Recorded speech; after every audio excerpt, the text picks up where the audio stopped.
নমস্কার সুপ্রিয় দর্শক, আপনারা দেখছেন বার্তা টিভি। প্রথমে থাকছে সংবাদ শিরোনাম।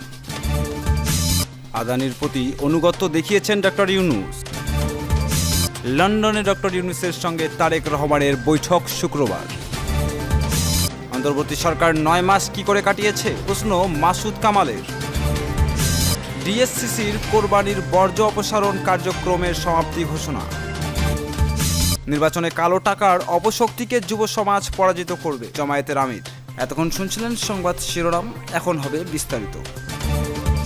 আদানির প্রতি আনুগত্য দেখিয়েছেন ডক্টর ইউনূস। আমজনতার দলের সদস্য সচিব মোহাম্মদ তারেক রহমান বলেছেন, বাংলাদেশ আদানির বিল আটকে রেখে চুক্তিতে থাকা বাংলাদেশি বিরোধী ধারাগুলো বাদ দিতে পারত, কিন্তু সেটা না করে আদানির প্রতি আনুগত্য দেখিয়েছেন ডক্টর ইউনূস। তিনি বলেন, ডক্টর ইউনূস যে ভারত বিরোধী সেটা তো তার আচরণ দিয়ে বোঝা যাবে। শেখ হাসিনা আদানির চুক্তির বিষয়ে রিভিউ করার জন্য আদানি বিল বাকি রেখেছিল, টাকার অভাবে বাকি রাখছিল, ব্যাপারটা এমন না। সারা বাংলাদেশের রাজনৈতিক বিশ্লেষক, অর্থনীতিবিদ তারা শেখ হাসিনা পরামর্শ দিয়েছিল যে আদানির বিলটা দিয়েন না, ওর বিল যেদিন দরকার হবে ও আসবে, ওর চুক্তিটা সংস্কার করতে হবে। তিনি আরো বলেন, ওই চুক্তিটা বাংলাদেশের বিরুদ্ধে বিলটা দেওয়া যাবে না। শেখ হাসিনা বিলটা ঝুলিয়ে রেখেছিল, তবে ডক্টর ইউনূস কিন্তু ক্ষমতায় এসে প্রথমেই আদানির বিল দিয়ে দিয়েছে। বাংলাদেশ এই আদানির বিলটা আটকে রেখে চুক্তিতে থাকা বাংলাদেশ বিরোধী ধারাগুলো বাদ দিতে পারত, কিন্তু সেটা না করে আদানির প্রতি আনুগত্য দেখিয়েছেন ডক্টর ইউনূস।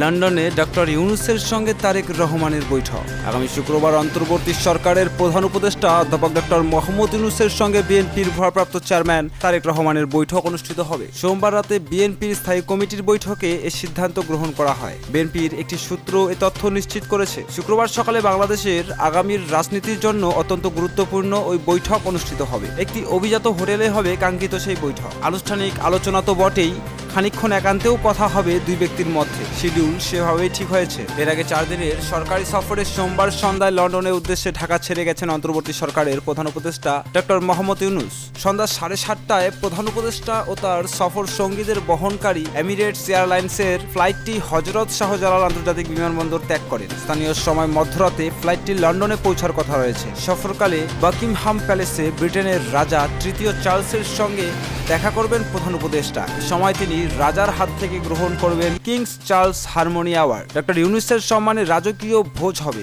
যেখানে ব্রিটেনের রাজনীতি তথা রাষ্ট্রের গুরুত্বপূর্ণ ব্যক্তিবর্গ অংশ নেবেন। পার্লামেন্টারি ডেমোক্রেসির পীঠস্থান ব্রিটেন দ্বিতীয় সর্বোচ্চ গুরুত্বপূর্ণ পদধারী স্পিকার এবং দেশটির প্রধানমন্ত্রীর সঙ্গে প্রধান উপদেষ্টার আনুষ্ঠানিক বৈঠক হবে। তার সঙ্গে দেখা হবে দেশটির একাধিক মন্ত্রী। পাশাপাশি প্রধান উপদেষ্টা ব্রিটেনের নীতি গবেষণা প্রতিষ্ঠান চ্যাথাম হাউসে আয়োজিত এক সংলাপে বক্তৃতা করবেন। কূটনৈতিক সূত্র জানিয়েছে, হাই প্রোফাইল ওই সফরে বাংলাদেশের গণতান্ত্রিক উত্তরণে ব্রিটেনের সমর্থনের বিষয়টি বিশেষ গুরুত্ব পাবে। পাশাপাশি পাচার হওয়া অর্থ ফেরত নিয়ে তাৎপর্যপূর্ণ আলোচনা হবে। সফর শেষে আগামী শনিবার প্রধান উপদেষ্টার দেশে ফেরার কথা রয়েছে।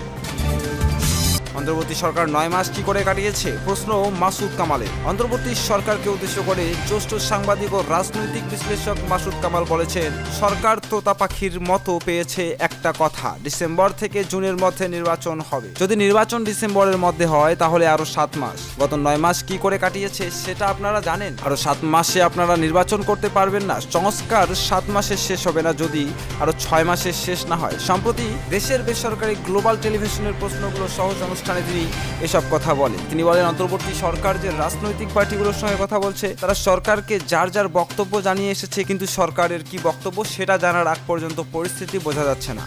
যাতে ঝামেলা না হয় তাই বিএনপি তাদের লিখিত দাবি দিয়ে এসেছে। জ্যেষ্ঠ এই সাংবাদিক বলেন, বিএনপির দাবি খুব স্পষ্ট। তাদের 3টা মূল দাবি। 1, তারা ডিসেম্বরের নির্বাচন চায়। 2, নিরাপত্তা উপদেষ্টা সহ 3 জন উপদেষ্টার পদত্যাগ চায়। 3, অন্তর্বর্তী সরকার যেন সব রাজনৈতিক দলের সঙ্গে নিরপেক্ষ আচরণ করে, কোনো পক্ষপাতমূলক আচরণ না করে। এর মধ্যে ডিসেম্বরের নির্বাচন চাওয়াটাই হচ্ছে মূল দাবি। আমার মনে হয় বিএনপি তাদের দাবি থেকে পিছু হাঁটবে না। সরকারকে এসব দাবি মানতে হবে। মাসুদ কামাল বলেন, যারা 9 মাসেই সংস্কারের কিছুই করতে পারে নাই, তারা আরো 7 মাসে কি সংস্কার করবে? পুরো জিনিসটা এলোমেলো করে ফেলেছে। তারা যেসব প্রস্তাব দিয়েছে সেগুলো কি আপ টু দ্য মার্ক হয়েছে? তারা নাকি দেশের মধ্যে 6টি প্রদেশ বানাবে, এমন প্রস্তাবও আছে। প্রধান উপদেষ্টা ডক্টর মোহাম্মদ ইউনূসকে উদ্দেশ্য করে মাসুদ কামাল বলেন, দেশের জনগণকে যতভাবে সম্ভব তিনি অপমানের চেষ্টা করেছেন। আবার তিনি নাটক করে পদত্যাগ করবেন। অনুষ্ঠানে অতিথি হিসেবে আরো উপস্থিত ছিলেন বিএনপির স্বনির্ভর বিষয়ক সম্পাদক এবং সাবেক সংসদ সদস্য নীলোফার চৌধুরী মনি।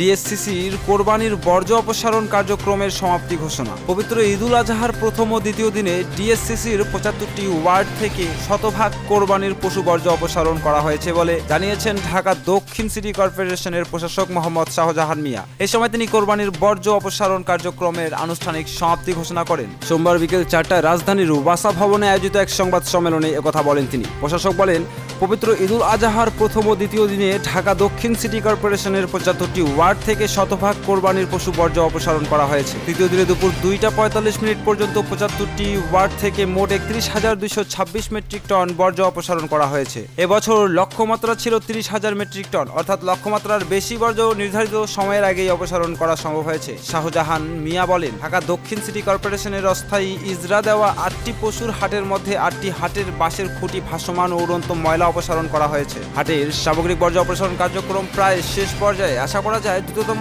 সময়ের মধ্যে শেষ হবে। ডিএসসির প্রশাসক বলেন, এবছর ঈদুল আজহার দক্ষিণ সিটি কর্পোরেশনে মোট ১,৬৬,৭৫৪টি পশু কোরবানি করা হয়েছে। প্রথম দিনে ১,৩৩,৩১৭টি, দ্বিতীয় দিনে ৩১,৭৪৫টি এবং তৃতীয় দিনে ১,৬৯২টি পশু ঢাকা সিটি কর্পোরেশনের ৭৫টি ওয়ার্ডে কোরবানি করা হয়েছে। তিনি আরও বলেন, বর্জ্য ব্যবস্থাপনা কার্যক্রমে ১২,৮৫৩ জন জনবল সম্পৃক্ত ছিল। বর্জ্য অপসারণে ছোট বড় ২,০৭৯টি যানবাহন এবং ৩৪৪টি যান যন্ত্রপাতি ব্যবহার করা হয়েছে। সংবাদ সম্মেলনে ঢাকা দক্ষিণ সিটি কর্পোরেশনের সচিব মোহাম্মদ শফিকুল ইসলাম, প্রধান বর্জ্য ব্যবস্থাপনা কর্মকর্তা এয়ার কমডোর মোহাম্মদ মাহবুবুর রহমান তালুকদার সহ ঊর্ধ্বতন কর্মকর্তারা উপস্থিত ছিলেন। নির্বাচনে কালো টাকার অপশক্তিকে যুব সমাজ পরাজিত করবে, জানালো জামায়াতের আমির। নির্বাচনে কালো টাকা, কালো হাতের অপশক্তিকে যুব সমাজ পরাজিত করবে বলে আশাবাদ ব্যক্ত করেছেন জামায়াতের ইসলামীর আমির ডক্টর শফিকুর রহমান। তিনি বলেন, এবারের ভোটে যদি কোনো অপশক্তি কালো হাত আর কালো টাকা নিয়ে এগিয়ে আসে, যেভাবে জুলাই আন্দোলনে তোমরা বুক চেতিয়ে সফল করেছো, সেভাবে সেই কালো অপশক্তিকে তোমরা ব্যর্থ করে দেবে। সোমবার বড়লেখা উপজেলা জামায়াতের উদ্যোগে উপজেলা জামায়াতের আমির এমদাদুল ইসলামের সভাপতিত্বে পৌর শহরে আয়োজিত ঈদ পুনর্মিলনী সমাবেশে প্রধান অতিথির বক্তব্যে সব কথা বলেন। জামায়াতের আমির বলেছেন, আবু সৈয়দ আহমেদের অহংকার আমাদের সেনাপতি। মনে রাখা উচিত, বাংলাদেশের মায়েরা শুধুমাত্র একটা আবু সৈয়দকে জন্ম দেয়নি, এমন লাখ লাখ আবু সৈয়দের জন্ম হয়েছে। কি বলেছিল আবু সৈয়দ? সে তার বন্ধুদের দাবি আদায়ের জন্য বলেছিল, হয় আমার অধিকার আমাদের দে, না হয় আমার বুকে একটা গুলি দে, বুক পেতেছি গুলি কর। তিনি বলেছেন, আল্লাহর কসম, আবু সৈয়দ মরে যায়নি, সে বাংলাদেশের জন্য জীবন দিয়ে গেছে।